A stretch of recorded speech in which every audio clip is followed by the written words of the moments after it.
Did you know that your consumer information is being shared by just more than Equifax, TransUnion, and Experian? Yes, there are hundreds of data furnishing companies out there that are sharing your information without your knowledge. So in today's video, I'm going to be giving you the top companies that you should be concerned with, and you can have the option to opt out or freeze these data furnishing companies, so that way you know exactly what's on your report, and then you can decide whether or not you want to share that information or not.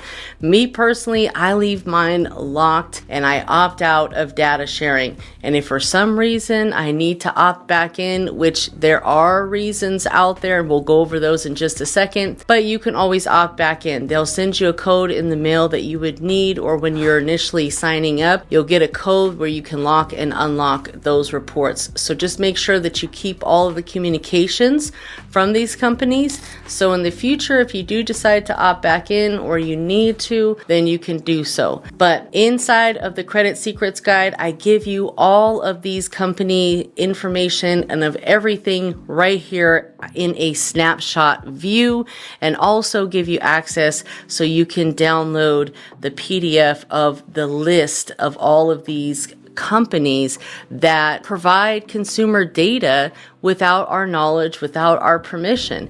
All right, well, let's go ahead and get started on everything. Step one is you're going to want to request a copy of your report. 2, you're going to review, and 3, you're going to dispute, just like you would with Experian, Equifax, and TransUnion. In fact, they all have to follow the same laws under the Fair Credit Reporting Act. Since all of these companies are reporting consumer information, they all are under very strict laws to ensure the accuracy of the data that they're providing. Now, inside of my Credit Repair Secrets Guide, I'm going to give you this link so you can open it up, and it'll give you a ton of great information directly from the CFPB on these companies and how to request a copy of your report, and a lot of just great information because there's so many different places. There's places for employment, there's places for apartment renting,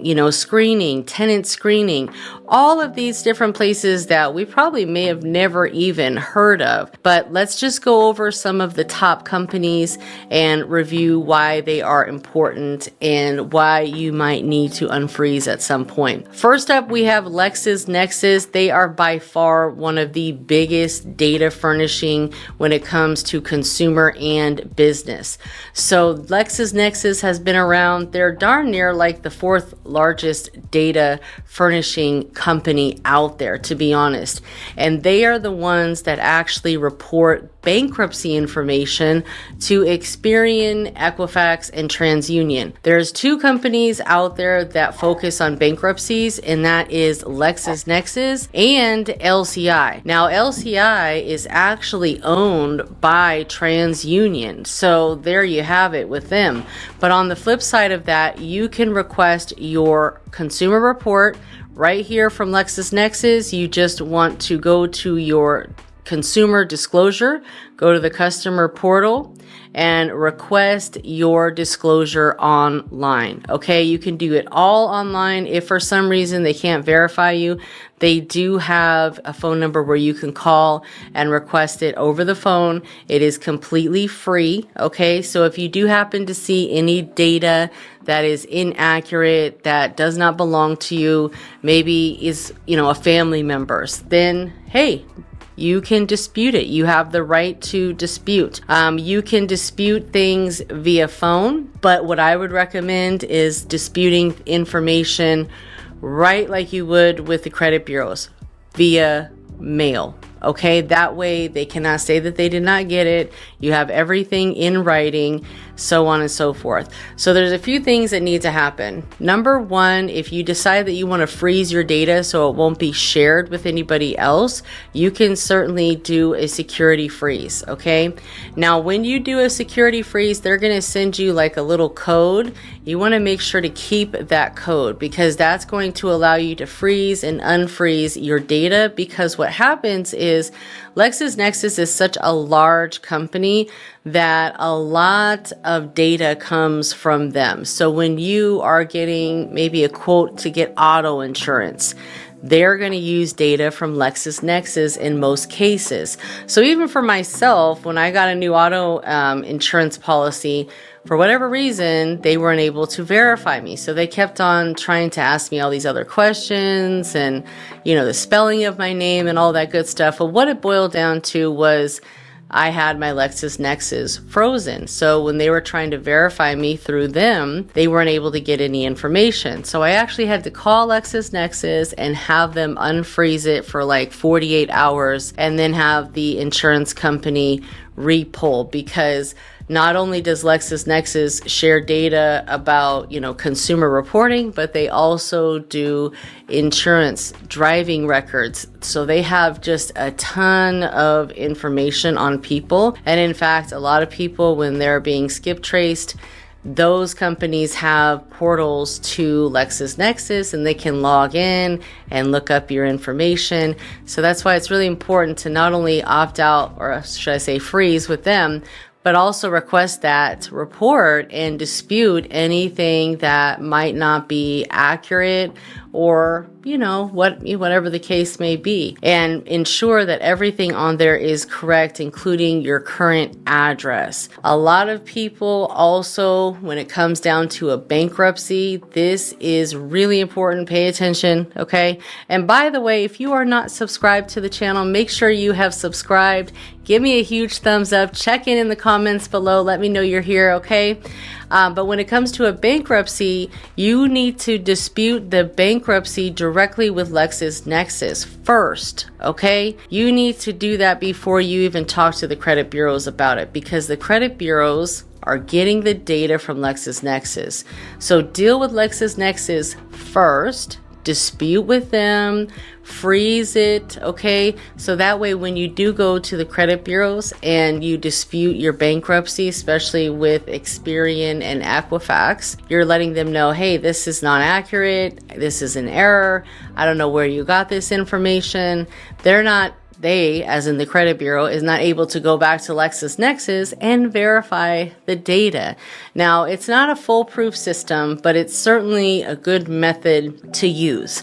So again, while it's frozen, dispute with both the credit bureaus and LexisNexis to attempt to get that bankruptcy data removed. Now, if you do plan to dispute by mail, this is their address right here. You can send it certified mail return receipt, and you can ensure that they received a copy by calling them. It's always good to kind of follow up with them once they've received the data and see if there's anything else that they need in order to process your dispute. And just like with the credit bureaus, you want to make sure that you're including a copy of your identification that is not expired, state ID or driver's license, proof of address dated within the last 30 to 45 days, and a copy of your social security card. So that way you can prove your identity and send in any other supporting documents that support your claim. Whether you were a victim of identity theft, you got mixed up with a family member, whatever the case may be, send in proof so they can process everything. It's a pretty easy process, especially if you've gone through disputes with the 3 major credit bureaus, very similar to that. Now, SageStream is part of LexisNexis. They used to be a separate company, but now they've kind of merged and are one of the same. So there's really no point in opting in or opting out of SageStream because they are now part of LexisNexis. Clarity Services is actually owned by Experian, and go figure, right? A lot of these data furnishing companies have ownership in, like the credit bureaus have ownership in them, like Clarity and LCI. TransUnion is a part of LCI. So it's, you know, something more that they can share data with. What you want to do is same thing, request a copy of your report, But if you want to put a freeze on it, you can come right here to their website and you can freeze. Just make sure that you keep note of all of your PIN numbers, because that's going to allow you to freeze and unfreeze if for some reason you're not being able to be verified by someone. Usually it's not Clarity Services, usually it's LexisNexis, but sometimes you just never know. So make sure that you keep proper record on who you have frozen, how long it's for, and you are, organized when it comes to that. Next up, we have Innovis, and Innovis at one point was kind of considered like the fourth credit bureau. They never really provided a score though, and they are still pretty big company. So you can come right to their website and you can request your credit report, and then you can also request a freeze. Now, if you have disputes, same thing. You want to go ahead and just start a dispute, and you can complete it online. You can do it through the phone or do it through the mail, and same concept applies. They also have to follow the Fair Credit Reporting Act, but you also want to send them your proof identification docs and any supporting documents that are going to support your claim. Next one is opt-out pre-screen. If you're getting a bunch of credit card offers in the mail and you don't want those, you don't want your data to be shared, which is very common, you can come right here to opt-out pre-screen and opt out of any, pre-screened offers that you might get in the mail. These are just some of many of the different data furnishing companies and data sharing companies out there. In this guide, there are a ton more, like I said, and it kind of breaks it down as far as, what type, if they're employment, if they're screening, tenant screening for credit cards, so on and so forth. So if those would apply to you and be helpful, you can go to their website and see if you're able to either opt out or freeze your data, request a copy of your data, review it, dispute it, and make it happen. Because one thing that you don't want to happen is wrong information being shared about you, because it's not like they need anyone's approval to get this data. They can pretty much, just log in and get it if they have a commercial account with them, which is kind of scary, and a lot of times people don't realize behind the scenes, a lot of these companies are sharing data with you. So if you ever get something that says don't share my data, make sure you complete that, because even banks share data, mortgage companies share data. So there's a lot of data sharing going on, and for some people it doesn't bother them because they really have nothing to hide, but of course you want to make sure that the data that is being shared is good data and not wrong data or negative data. But at the end of the day, it's all about just making sure that you stay on top of everything and, focus on what's most important for you and your goals. My name is Credit Coach Nicole Scott. Make sure that you have subscribed to the channel and have watched all of the videos inside